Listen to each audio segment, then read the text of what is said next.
Bine v-am găsit, bine v-am regăsit, dragilor din Zodia Leu, oriunde v-ați afla. Iată-ne din nou împreună la o nouă lectură generală, de data aceasta pentru ultima săptămână a lunii august, așa că toți cei care aveți Soarele, Luna, Venus, Ascendentul sau oricare alt aspect astral important pentru voi din harta voastră natală și care are legătură cu Zodia Leu, această lectură este de asemenea și pentru voi. Desigur, nu uitați, este totuși o lectură generală, așa că vă rog să luați decât acele mesaje care vor rezona cu voi, restul lăsați-le să zboare în univers, pentru că sigur sunt pentru alte energii care într-o mai mică sau mai mare măsură au o legătură cu Zodia Leu. Și haideți să vedem, dragilor, din această Zodie Leu, sau toți cei care aveți o legătură importantă cu această zodie, cu ce energie intrați în această ultimă săptămână de vară pentru toți cei care suntem pe partea asta nordică a planetei, da? Pentru că în partea sudică anotimpul este altul, este diferit. Ei, dragilor, și energia voastră pentru această săptămână este șahul.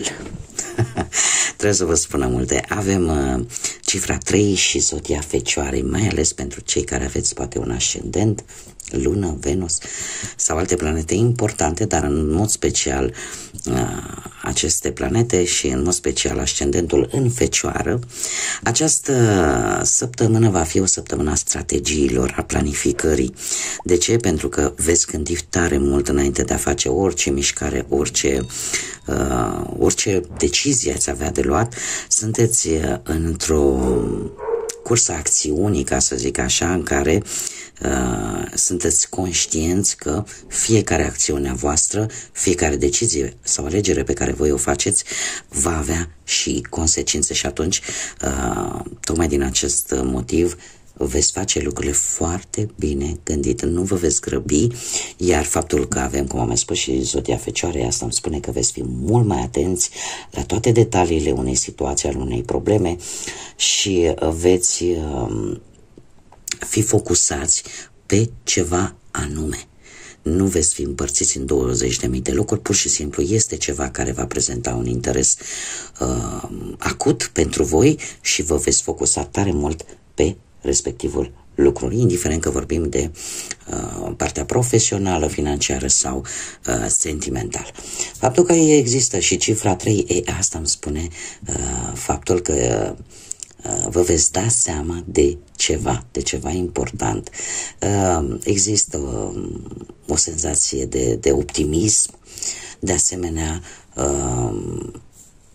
intuiția va fi și ea la cote destul de înalte, iar comunicarea voastră va fi una, cum să spun eu, destul de benevolă și de sociabilă cu ceilalți, dar ne uitând care este scopul vostru principal.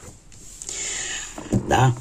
Nu e rău deloc. Haideți să vedem ce ne spune și tarotul, ce vine pentru dragii mei din Taur în săptămâna 25-31 august, pe plan profesional, financiar și sentimental.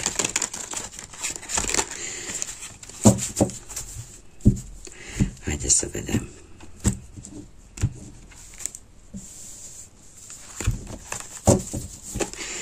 Și începem pe plan profesional. Pe plan profesional să știți că lucrurile se vor mișca destul de încet. Dacă v-ați fi așteptat, nu știu, la o anumită situație legată de muncă, în mod special, lucrurile se vor mișca destul de încet.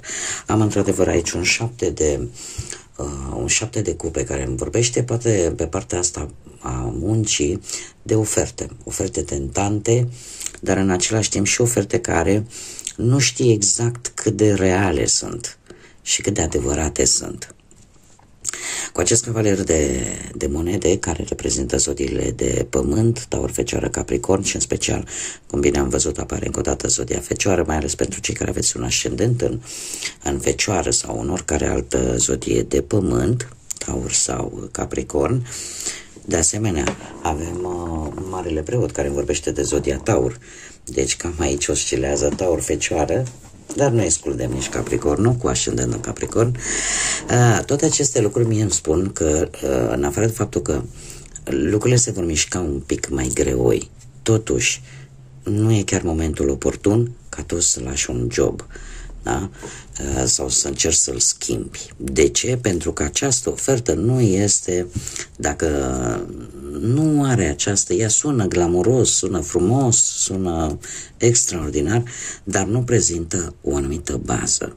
Iar voi, în această săptămână, se pare că vă folosiți de înțelepciune, pentru că Marele Preot ne vorbește de această înțelepciune și de făcut negocieri veți face. Posibil să apară niște negocieri, că e pentru salariu, că e pentru avansare, că e pentru un job. Negocieri vor apare chiar către sfârșitul lui august, dar o veți face într-o manieră foarte meticuloasă și cu foarte mare răbdare. Aparte de acest lucru, sunteți foarte responsabili, adică nu veți lăsa ca situația să vă scape de sub control. Da? Plus de asta, se pare că e posibil ca unii dintre voi să vă onorați anumite promisiuni legate de muncă, legate de ceea ce voi, ce compromisuri ați făcut voi, da? Să vă onorați o anumită promisiune. Da? Să încercați să vă țineți de cuvânt, tocmai pentru că vreți să faceți ceea ce este corect, vreți să faceți, cum să spun, acea negociere, să o faceți într-o manieră înțeleaptă, dar și corectă, dreaptă. Mergem mai departe, haideți să vedem cei care sunteți. Mergem mai întâi pe partea banilor. Era să uite, vezi? Pe partea banilor, e foarte interesant, am avut două cărți întoarse. Acum pur și simplu mi-am dat seama. Nu, sunt singurele astea două cărți. Hai să vedem. Pe partea banilor, care este situația? Situația voastră este una în care simțiți că nu aveți îndeajuns bănuți și sunt anumite lipsuri. Încercați să acoperiți cheltuielile aferente fiecărui om, ceea ce are acea cantitate de bani pe care o folosim cu toții, nu, ca să putem supraviețui. Un pic, bănuții sunt cam la limită la începutul săptămânii. Pe parcursul săptămânii vine o șansă. O șansă poate de a face bani, o șansă de a se rezolva anumite situații și în felul ăsta să vă crească un pic câștigurile, sau pur și simplu o idee bună de care se pare că veți profita să obțineți o anumită cantitate de bani. Avem acest rege de monede care vorbește de asemenea de zodiile de pământ, Taur, Fecioară, Capricorn, care pot avea legătură cu voi prin intermediul ascendentului și care îmi spune în felul următor că vine o fază de extindere, vin niște bani după o muncă pe care voi ați depus-o, dar în care voi vă veți asuma decât acele riscuri strict necesare. Și se pare că nu veți uita să fiți calculați. Că vine o perioadă bună, vine. Da? Dar este încă în faza de început.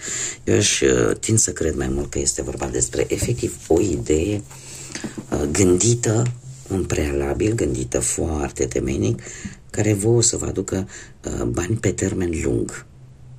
Bani pe termen lung. Chiar dacă cantitățile nu vin brusc, fiind o chestie la început. Mergem mai departe. Haideți să vedem pentru viața sentimentală, cei care sunteți deja un cuplu. Aici din nou se repetă zodii de pământ. Avem Taur și avem desigur și zodii de apă, Rac, Pești sau Scorpion. Dragilor, pe partea asta vieții sentimentale, pentru cei care deja formați un cuplu, formați o relație, trebuie să vă spun că sunteți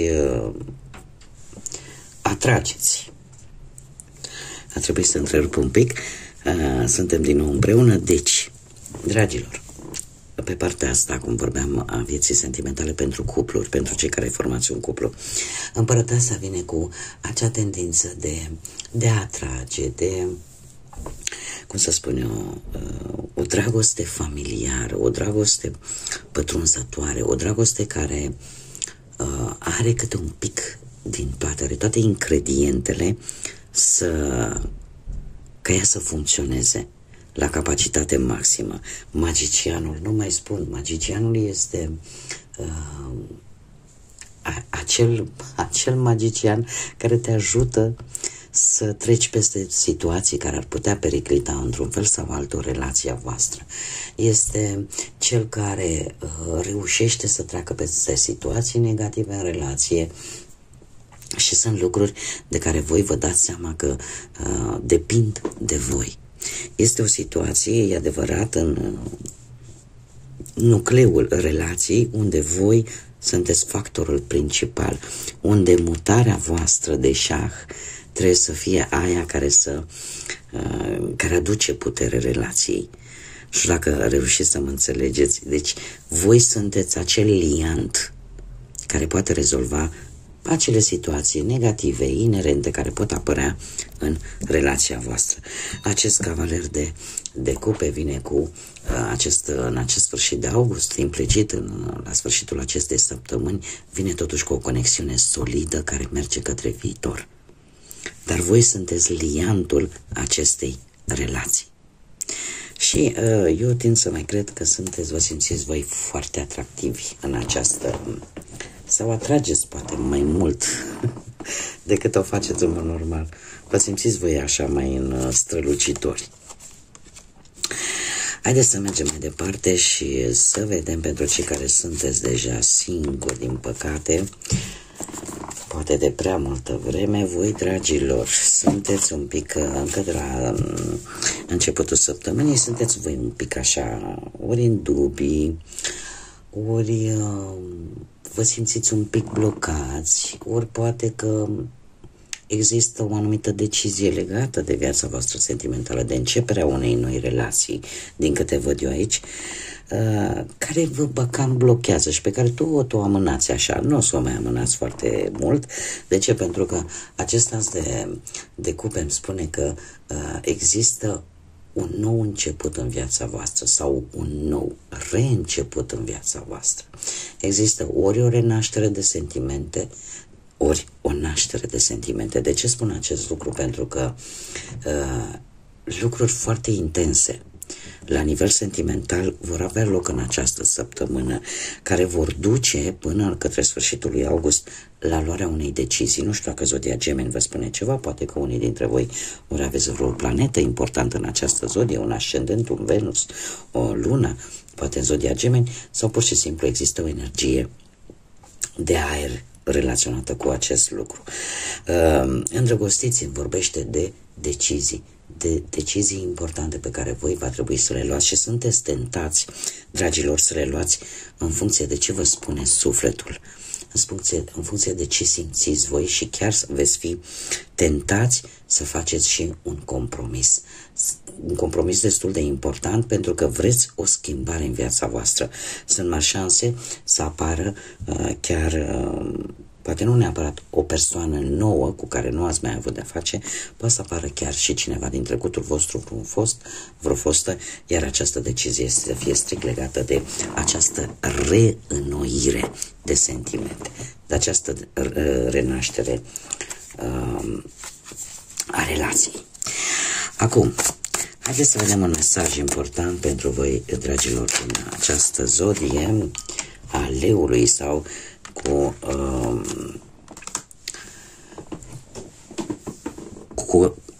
cer scuze pentru cacofonie, cu conexiune importantă cu zodia leu. Dragilor, mesajul important pentru voi în această ultimă săptămână de august este decât mergi cu, sau du-te înainte, sau lasă-te purtat. Pur și simplu, lasă-te purtat, lasă-te purtată. Îmbrățișează spontaneitatea și încredere în călătorie.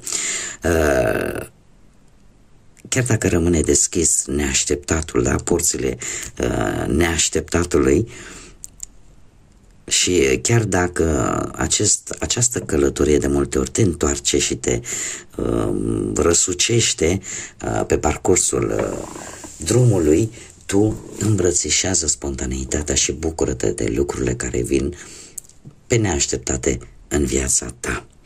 Este un mesaj, eu aș spune, relaționat mai ales cu cei care de multe ori poate uită să trăiască în momentele în care se decid vreau să fac cu tare lucru sau vreau să ajung aici, și de multe ori uită să se bucure de călătoria în sine până să ajungi la punctul respectiv. Și atunci efectiv uită să se bucure de viață. Este un îndemn de fapt de a vă bucura de viață, de a vă bucura de atât și de momentele astea care mai vin plăcute în viața noastră, și încercați să nu fiți ursus, pentru că vouă nu vă stă bine oricum. Voi trebuie să fiți plini de energie, plini de acea pozitivitate care vă caracterizează. Deci, cumva, nu vă lăsați, cum să spun eu, nu lăsați ca energia voastră să scadă în intensitate. Este o săptămână în care nu trebuie să uitați să trăiți, în primul și în primul rând. Bun, dragii mei, cam atât am avut pentru voi, pentru această ultimă săptămână. Eu vă mulțumesc din suflet pentru prezența voastră, pentru faptul că sunteți alături de mine ca de fiecare dată prin intermediul like-urilor, mesajelor și distribuirilor voastre. Vă invit pe toți cei care încă nu v-ați abonat să o faceți, este gratuit, că de asemenea vă invit să nu uitați de toate aceste 3 lucruri importante pentru dezvoltarea acestui canal și implicit pentru ca eu să-mi dau interesul și mai mult și să fac lecturi interesante, zic eu, pentru voi. Așa că vă invit cu mare drag să vă abonați, nu uitați de like-uri, distribuiri și, desigur, abia aștept să citesc comentariile voastre. Până data viitoare, când ne vom reîntâlni la o nouă lectură, eu vă doresc tot binele din lume, să aveți parte de o săptămână cât mai liniștită, cât mai înțeleaptă și cu mișcări cât mai istețe. Până data viitoare, numai bine și să fiți iubiți, dragilor!